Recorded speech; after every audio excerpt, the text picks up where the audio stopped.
This is the Slots and Sockets podcast, episode number 18. And I am one of your hosts, I Moose. And my partner to that side is... Yeah, no, I'm on that side of you, yes. And you are... Turbo Penguin, sorry. I was too confused with which way I was supposed to be pointing that I forgot you actually asked me a question. You got directionally challenged for a moment. It's okay. That's me most of the time. And kind of diving into it, looks like Intel's a little directionally challenged because they don't know which way their arrows are leaking. Gosh. It is terrible so transition. I know. I couldn't resist. It's all good. It's so obviously we've got many leaks that Arrow Lake is coming, which is fine. Yep. And we've got some views of looks like pre-release marketing pieces of what Arrow Lake looks like. So some leaks. Yep. And Intel has been sharing expectations with reviewers. Now, I don't know if we've seen official review samples. I'm assuming everybody's under NDA until a specific date, which is normal. Yeah, but there's usually an embargo. And so, but we've started seeing some more concrete. Well, let me rephrase it. We've seen some leaks. It's hard to know what's what because right now we've got the 1400K finally stabilized, not frying itself. The Zen 5, the Zen 5 sort of, up to the speed it should have been, and a lot of comparisons to the 7000 AMD series, the 14th gen Intel series. And so it's trying to figure out where all of these are. Like, are these pre numbers? Is this post microcode updates? And I think these leaks are really hard because I think it's vague enough that look, you got to take leaks with a grain of salt. Yep. You never know what to really expect, like what reality is, because you don't know if it's like some 12-year-old like who's got like a system in the basement and is like doesn't know how to run things, and it's like, I'm running DDR5 400 megahertz, or something stupid like that. Right. I think that's who builds Intel's AMD systems, just the dude in mom's basement who doesn't actually look at specs. The other thing is that we see, behind the scenes, we've heard, people quoting Intel as saying that the 285 is going to be slower than the 14900K. Yeah. Now, and then if you look at a lot of the marketing slides, you can tell a lot if you slow down and break down what the slides are saying, what they're physically saying. Yeah. And in the first like 3 slides, it's power and efficiency. And so what that tells me is that it's going to be slower and use less power. Just like we saw with AMD's 96 and 9700 on the initial release. Yeah, just on the initial release. But it's not going to use that much less, though. No, it's not. Hold up. I mean, the 14900K uses like... It could burn 400.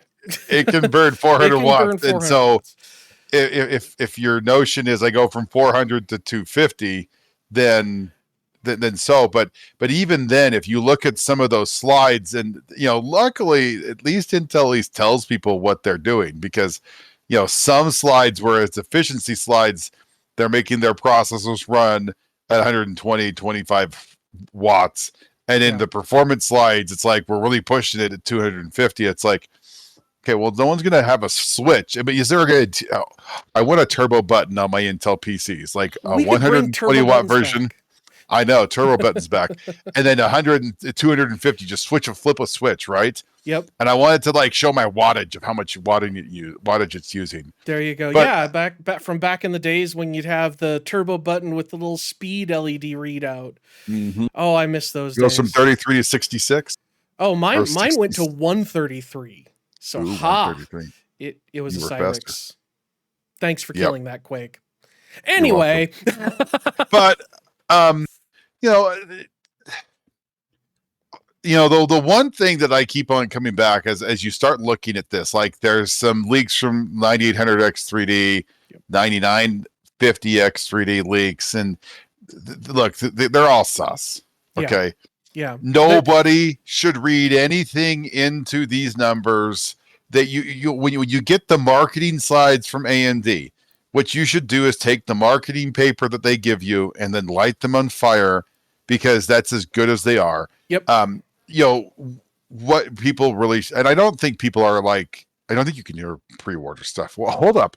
Am I remember correctly that you could actually buy the Arrow Lake motherboards, but you can't buy processors? Like the motherboards are going to come first.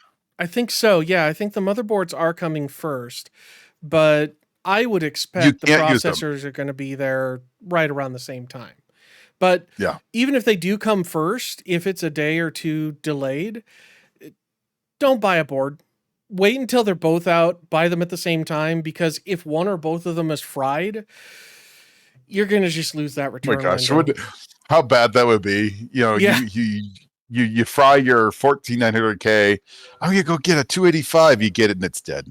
Yeah.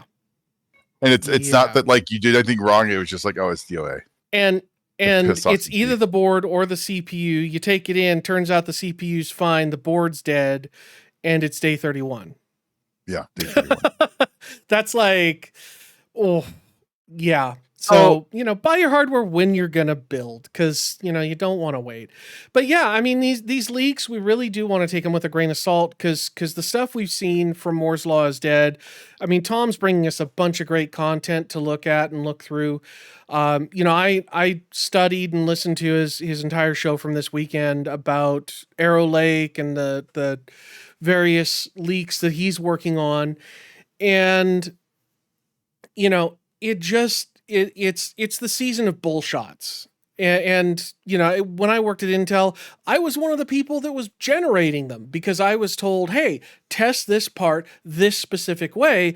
And I'm like, all right, but that's not how they get used. Now, in my case, they were mobile parts. So, there may have been some validity to that, but a lot of the same type of targeted testing goes on the desktop side, or it did at that time. I can't speak to how it is now, because I haven't worked at Intel for nearly a decade.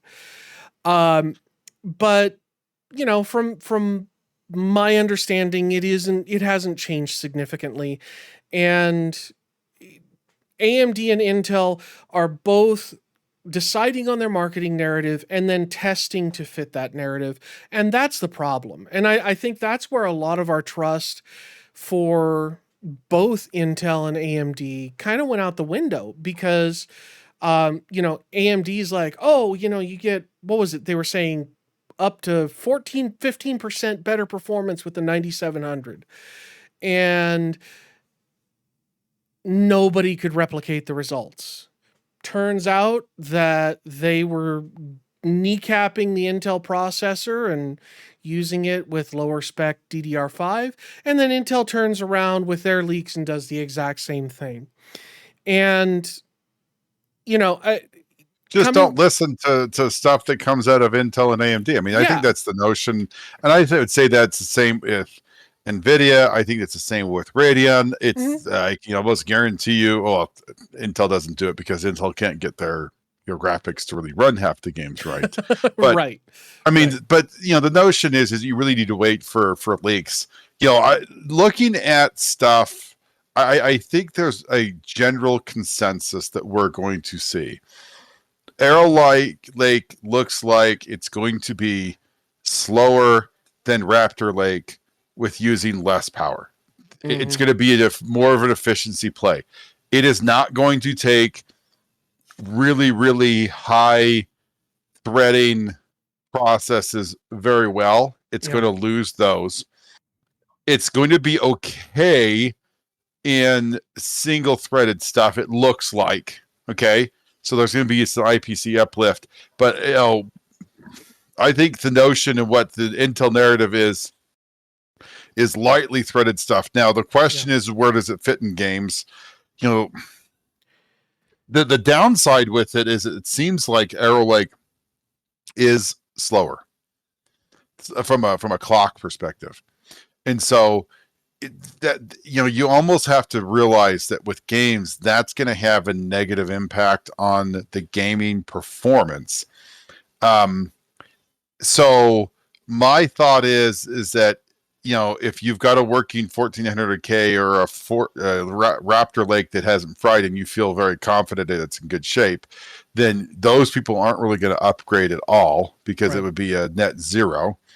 And so, then, the question is, who, and then I have the real question. Okay. Let's say it's, in Happy World, it's on par. Mm-hmm. How many people are going to be like, yes, I'm going to be the guinea pig here to make sure that this doesn't fail in 6 months? Right. Well, yeah, I Intel don't think it's going to but be a this lot is of also people. like the 8th time that Intel has said this is fixed. So, I mean, Yeah. I think there's probably some real questions of like, is it actually fixed? I People mean, want to believe them. It's like I said a couple of shows ago. I hope it is fixed. Not just for Intel's sake, but for the sake of people who have warranty returns coming or RMAs coming back with new parts, because it's just it's a complete mess. And the whole deal with 13th and 14th gen has been an absolute cluster. And as we've said multiple times, Intel has a ton of trust to earn back from not just industry, but from people like you and me, and people like those of you watching, the 6 of you that have seen our show so far. But I call me an eternal optimist if you want, but I seriously hope that Intel does do well. I also hope that AMD does well, because when it was just Intel on top and we got tick tock, tick tock, tick, tick, tick, tick, tick, tick, tick for year on, because they couldn't get to 10 nanometer without using somebody else's process, we got no evolution in the CPU market. Now, on the other hand, we also haven't had a huge amount of innovation in the game side of things.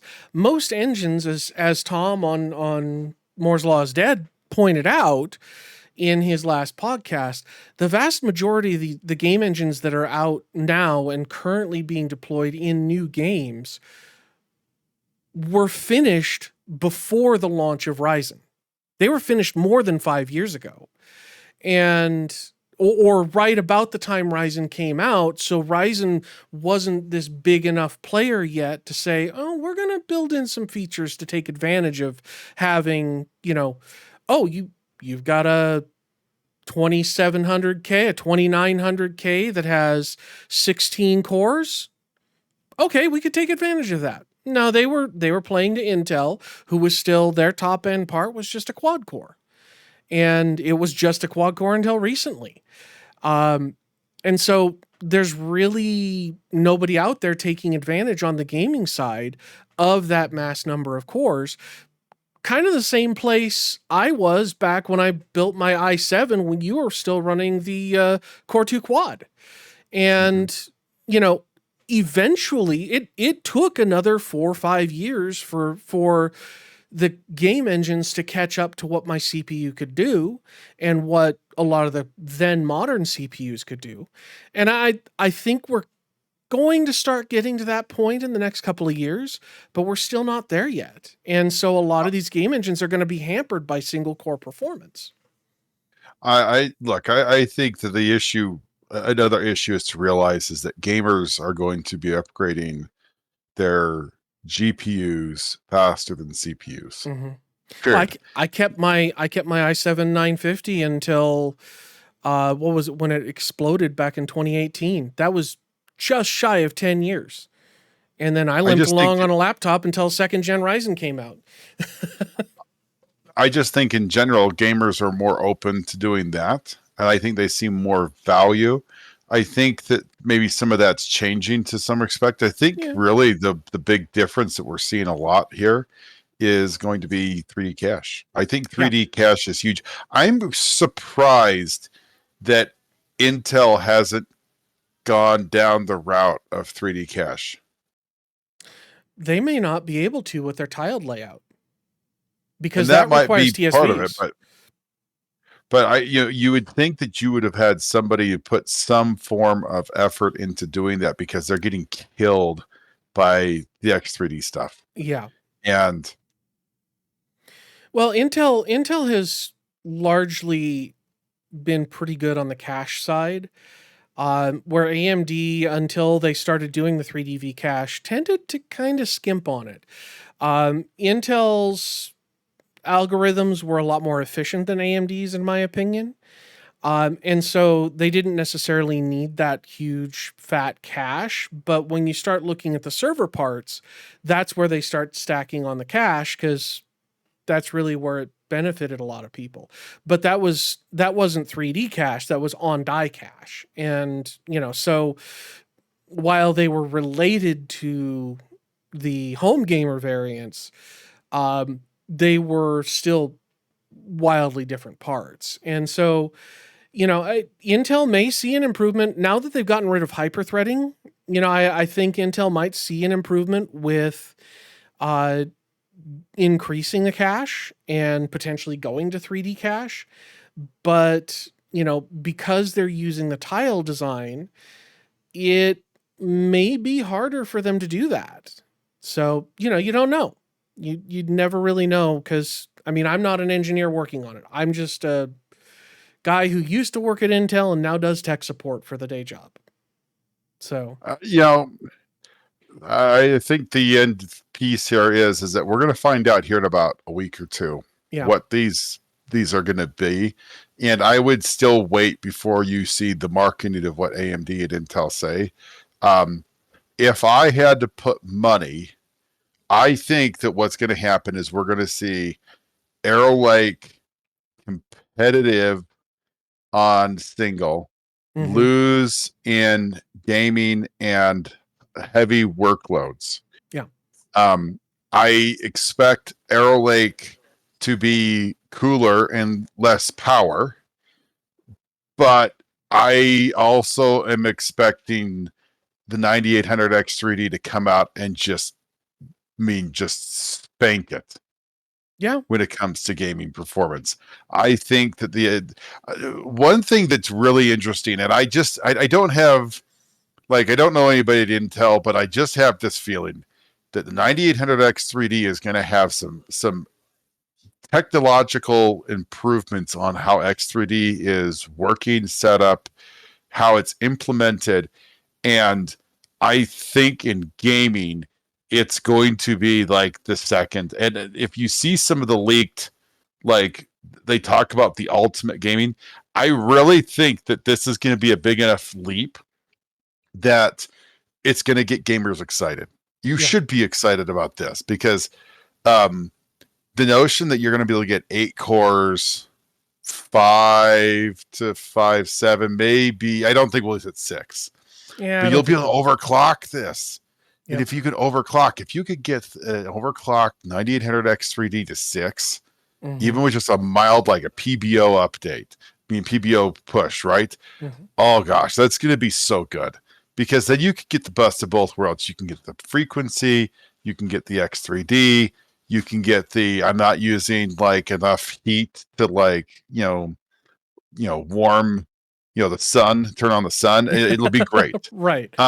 Yeah, but exactly. I really think that my thought, and again, I don't have parts, I don't have leaks, I'm not involved with it, but I just have this feeling that 9800X3D is going to come out and have very impressive gaming performance numbers, the likes that we probably will have not seen.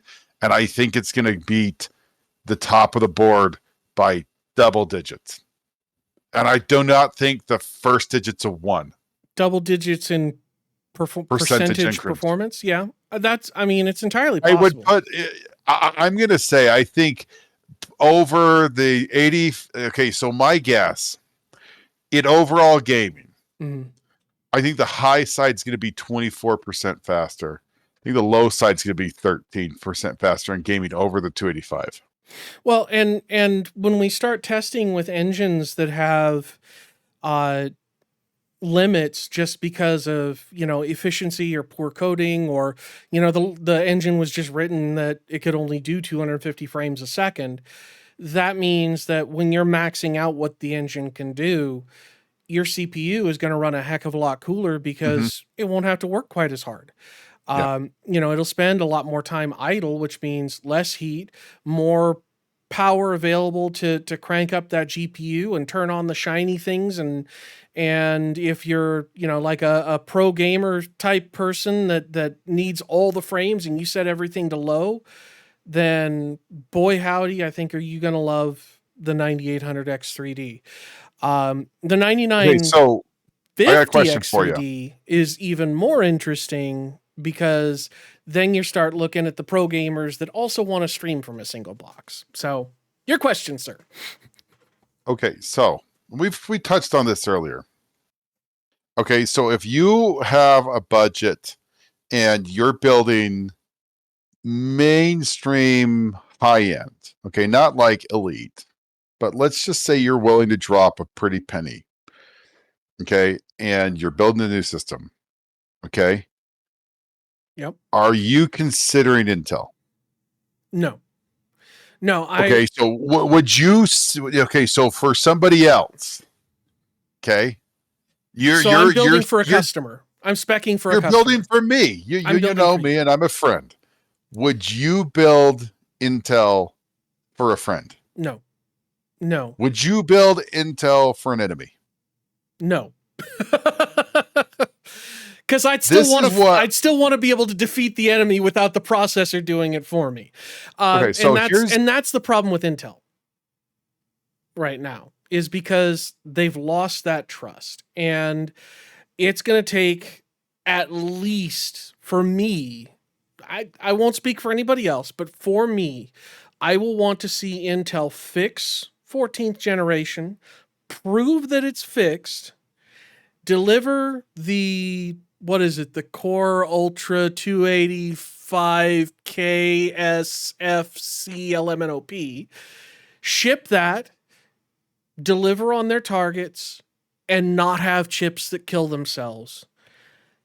Come the 300 series or whatever's after that, that's when I start considering them again, if they're competitive on price and performance. And performance is the only place Intel has ever competed with AMD. They've never competed on price. Okay, so so the next follow-up question is, how long until you're like, okay, so you're gonna skip Arrow Lake. Skip an Arrow Lake. Let's say Arrow Lake, the efficiency is good, but it doesn't blow itself up. So 9 months. Okay, so whatever comes after Arrow Lake. I think that's okay. So Rocket Lake. Would you recommend Rocket Lake if Arrow Lake is successful from a reliability perspective? That would be a hard maybe, depending on the reviews come launch. If I had a customer that was like, "Hey, I'm just an Intel fanboy. I just want Intel. I don't want any of this Ryzen crap. I don't want to deal with that because, Wintel is designed to work together, and I'm not going to do any Linux gaming because that's a joke, even though I'm going to get left in the dust." Let's assume that the reviews are good. It shows an improvement over Arrow Lake, and I think it's Rocket Lake, isn't it? We'll just call it Rocket Lake for now because, for the sake of argument. Reviews look good. No issues with Arrow Lake. Intel's made good on 14th and 13th gen parts, and they fixed that. I would spec a system out with Rocket Lake at that point. Okay, so you think just one generation passed, and then you're 2 feet back in, half a foot back in.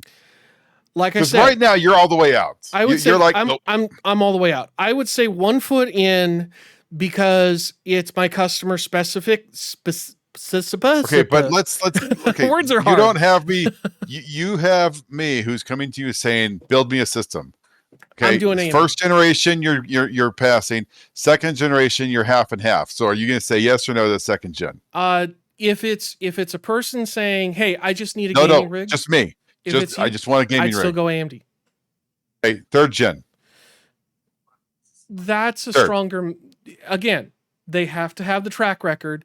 At that point, I would start looking at Intel 3rd gen, everything's still showing good. Yeah, I might go Intel if the price is right, it fits the budget, it does what you need. 2 generations. 2 years. New generations. 2 years. That's what we're looking at.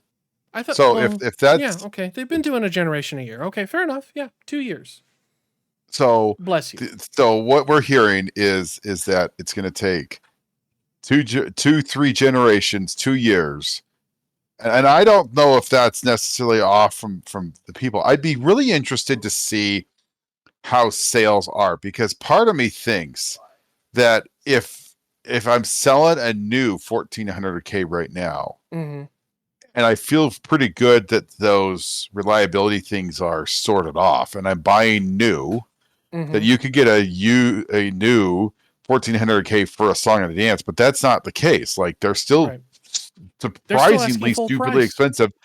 And I don't know if they're going to get cheaper. Now, what's interesting is that you can still find them new. Micro Center still has a 14900K. Right. And I'm surprised, because I thought that they would have pulled all of those back for warranties, because warranties are just getting hammered. But yeah. Anyways, if you're and if you're gonna buy new, make sure you buy a board. Almost all the mid to high end gaming boards have flashback, where you don't have to install the CPU to reflash your BIOS. So please, if you do decide to build Intel, get a board that has flashback. Update the BIOS before you put the CPU in. Build the system out, except for the CPU.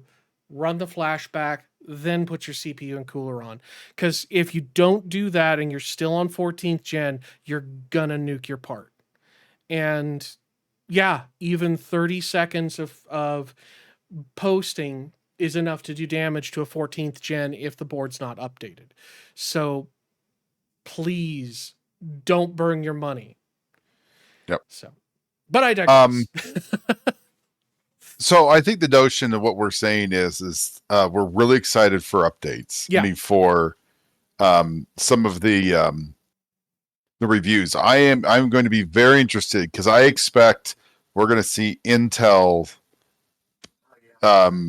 reviews, and then very shortly after, I think we're going to hear and get AMD reviews.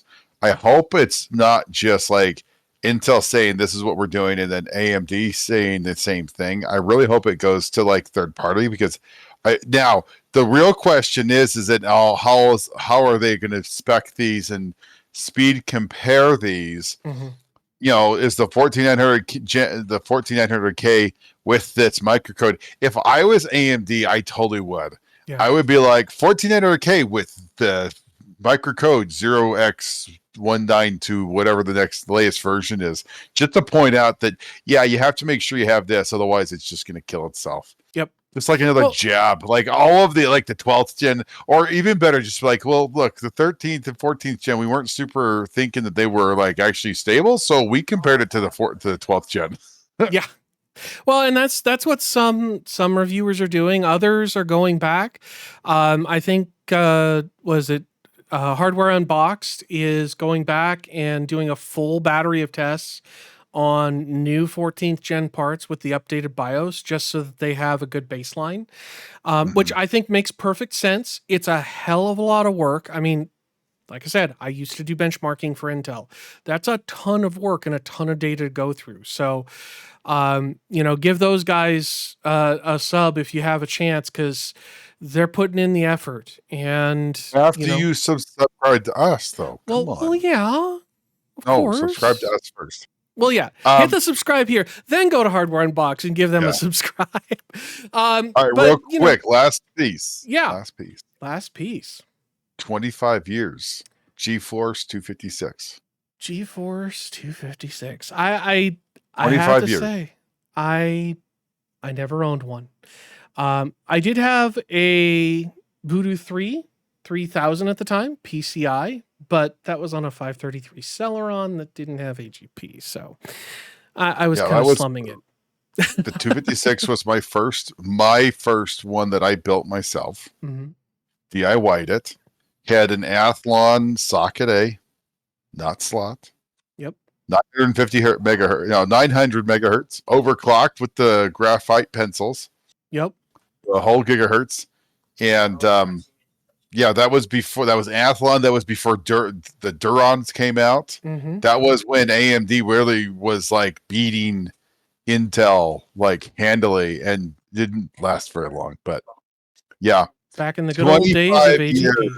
Of GeForce. Wow. 250 from GeForce 256.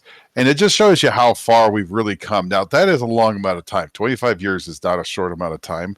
Yep. But it just shows, if you look at the games that we were playing back then to today, I don't think any of us would have fathomed what's happened between 1999 and 2024. Yeah. And the notion of the next 25 years is all I can say is that it better be freaking better than Ready Player One, because at this point, I think that's sort of the standard.